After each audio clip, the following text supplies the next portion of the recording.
Hello, children. Welcome to the English series for class 7th.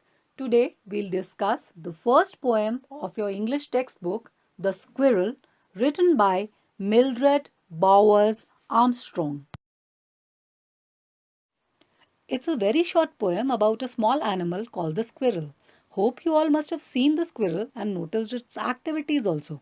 It runs fast and hops in the garden, on the trees, in the ground, and around the house. It's a funny and lovely creature.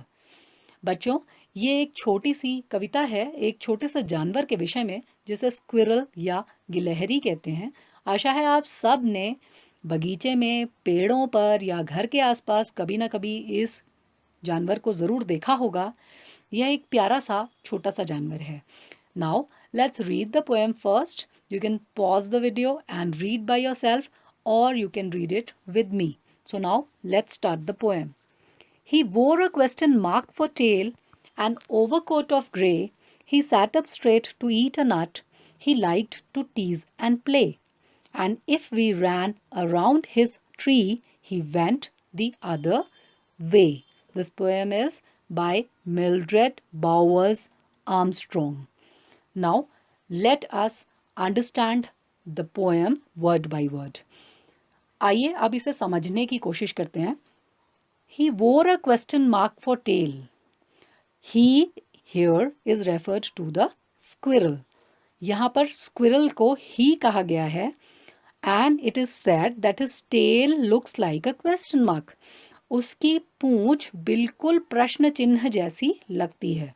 आपने प्रश्न चिन्ह इस्तेमाल भी किए हैं और साथ में अपनी किताब में देखे भी हैं कि कोई प्रश्न जब हमसे पूछा जाता है तो उसके अंत में एक प्रश्न चिन्ह लगा होता है। आप अपने स्क्रीन पर देखें कि पिक्चर में आपको स्क्विरल की पूंछ बिल्कुल प्रश्न चिन्ह जैसी लग रही है ना। Now the next line, an overcoat of grey. उसकी स्किन को, उसकी जो ग्रे कलर की स्किन है या उसका जो फर है वो ग्रे कलर का है और ऐसा लगता है जैसे उसने एक लंबा सा ओवरकोट पहना हुआ है। He sat up straight to eat a nut. वो पेड़ पर बिल्कुल सीधा बैठा हुआ है मूंगफली खाने के लिए। He liked to tease and play.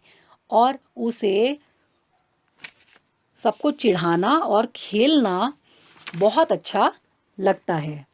And if we ran around his tree he went the other way. और अगर हम उसके पेड़ के पास जाने की कोशिश करेंगे तो वो जल्दी से दौड़कर दूसरी ओर चला जाएगा क्योंकि वो बहुत ही लाइवली, बहुत ही जीवंत और बड़ा ही हैप्पी, बहुत ही खुश मिजाज जानवर है। Now children, let us quickly go through the summary of the poem and see how the poet has described the squirrel. The squirrel, covered in grey fur, sits in an upright position on a tree branch eating a nut. गिलहरी अपने grey colour की skin में, fur coat में बिल्कुल सीधा एक पेड़ की शाखा में बैठा हुआ मूंगफली खा रहा है। His tail looks like a question mark because of its bent shape. उसकी पूंछ बिल्कुल प्रश्न चिन्ह जैसी लगती है क्योंकि उसकी पूंछ सीधी नहीं है, वो झुकी हुई है। The happy and lively squirrel loves to play with the poet and her friends. ये स्क्विरल बहुत ही खुश मिजाज और बड़ा ही जीवंत जानवर है जिसे कवि और उसके दोस्तों के साथ खेलना बहुत अच्छा लगता है। The squirrel is naughty by nature and likes to tease anyone who comes near him. Squirrel या गिलहरी प्रकृति से या स्वभाव से बहुत ही शैतान, चंचल जानवर है और उसे उन सभी को छेड़ना या उन सभी को चिढ़ाना पसंद है जो उसके पास आते हैं। आइए बच्चों, अब इस कविता में आए कुछ वर्ड्स के मीनिंग्स को जानते हैं। The first word is wore. Wore is the past tense of wear, WEAR, which means to have in the body. इसका अर्थ होता है पहनना या धारण करना। The second word is overcoat, which means a long thick coat. That is एक लंबा कोट जिसे हम जाड़ों में इस्तेमाल करते हैं.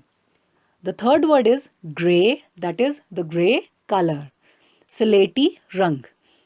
Fourth word is tease, that is make fun of. मजाक उड़ाना या मस्ती करना या चिढ़ाना. The next word is straight, that is upright, or we can say सीधे, बिल्कुल सीधा बैठना. And the last word is around or on every side of, यानी कि चारों ओर. Now children, here are some questions with their answers to have a better understanding of the poem. Now the first question is, who is sitting on the ground? ज़मीन पर कौन बैठा है? I hope you all must have guessed the answer. Yes, correct. The answer is the squirrel is sitting on the ground. ज़मीन पर गिलहरी बैठा है. The second question is, what is he doing? वह क्या कर रहा है? The answer is, he is eating a nut. वह मूंगफली खा रहा है. The third question is, who likes to tease and play? किसे चिढ़ाना और खेलना पसंद है? बहुत अच्छा, आप सबको इसका आंसर आ रहा है और आंसर है the squirrel likes to tease and play. Squirrel या गिलहरी को चिढ़ाना और खेलना पसंद है. Now the fourth question goes like this, right 2 words that rhyme with grey. 2 ऐसे शब्द लिखिए जिनकी ध्वनि ग्रे जैसी है. The answer is play and way. And the last question is quite interesting. Here, what you all have to do and see what the question says. Draw a squirrel and write 3 lines about it. एक गिलहरी का चित्र बनाइए और उसके विषय में 3 पंक्तियां लिखिए. I hope you all must have enjoyed the poem and you must have understood it thoroughly. So please write the word meanings as well as the question answers in your notebook and try to understand them by reading them again and again. See you in the next video. Till then, bye-bye.